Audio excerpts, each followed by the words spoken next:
Welcome to essenceofitaly.net. This program, The Mandolin, the Serenade of Italy.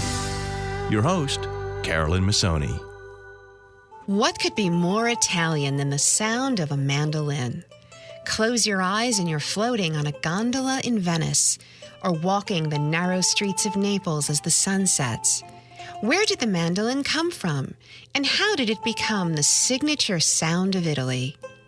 Here to answer these questions is the award-winning musician, composer, and arranger, John T. LaBarbera.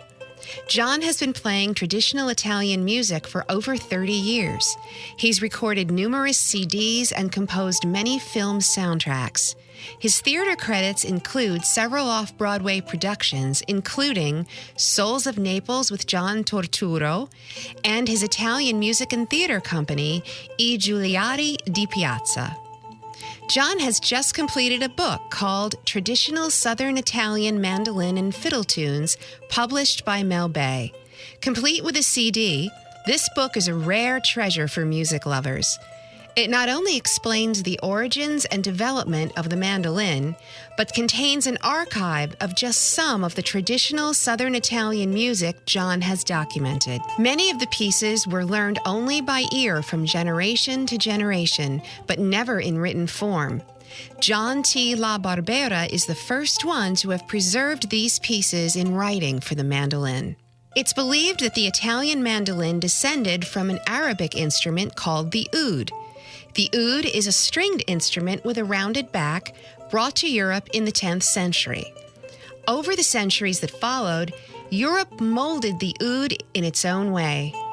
The oud inspired the lute and, in Elizabethan times, became a court instrument. Schools of lute music opened throughout Europe, but most notably in Naples and Venice. In Naples during the 1700s, the mandolin had a renaissance of its own. Master craftsmen like Vinaccia and Calace refined the instrument's woodworking with an almond-shaped body and a bold back made from curved strips of wood. They also switched from using traditional gut strings to metal strings. These innovations made the mandolin more durable, louder, and increasingly popular. It was well on its way to becoming the unmistakable music of Italy. The mandolin really has that Neapolitan sound, that Italian sound. What makes it sound very Italian also is this type of picking called tremolo.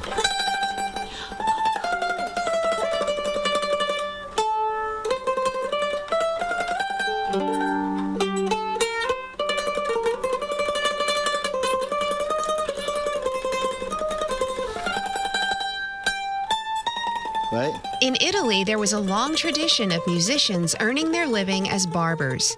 They brought their mandolins, violins, and guitars into the barbershops, and when they weren't helping customers, they played. It was a good idea, since the profession kept the musicians' hands better protected than working as laborers. Also, barbershops closed early enough to allow the musicians to gather in the piazza and play into the night. Remember the Barber of Seville? Yes. Well, he played mandolin. I have a beautiful photograph from 1910 or 1904 of these guys standing around playing mandolin in their barber suits. Another key to the mandolin's popularity was Queen Margherita of Italy, who reigned in the late 19th century. If her name sounds familiar to you, it's probably because the Pizza Margherita was named for her. She was a patron of the arts who sponsored painters, writers, musicians, and founded cultural institutions. She also played the mandolin. Because of that, then a lot of women were really inspired. She was very influential. And so she inspired a lot of women to take up the mandolin. From this influence, Italian women formed mandolin orchestras, and they played throughout Europe. As Italians immigrated to the United States, the orchestras came with them. I could show you photographs of women playing mandolins, elegantly dressed, like in the turn of the century, Victorian era. The mandolin was also very popular up until the 1920s. I still once in a while meet somebody who says, oh, my grandmother played that, or I remember my mother had a mandolin. Tell me about the mandolin you're holding right now. This instrument I acquired around 1980, after I came back from Italy. And I had a guitar student. She knew that I played the mandolin, and she said she had an instrument that was her grandmother's, and she said that I'd like you to have it because nobody plays it. She gave me this mandolin. This mandolin is from around 1900, late 1890s, 1900. It was made by the Martin Guitar Company. They also made mandolins. Would you play something for me?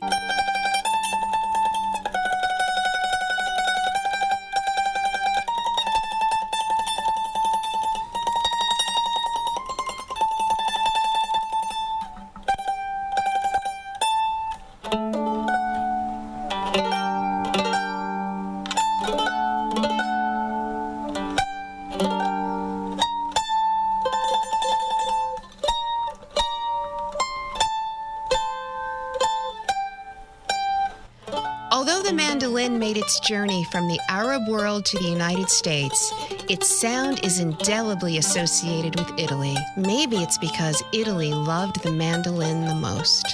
This is Carolyn Masone for essenceofitaly.net. Thanks for listening. To further your Italian experience, essenceofitaly.net presents selections from the gorgeous photographic collection, Italy Through the Eyes of Love. These beautiful pieces are available for purchase through our online store at essenceofitaly.net.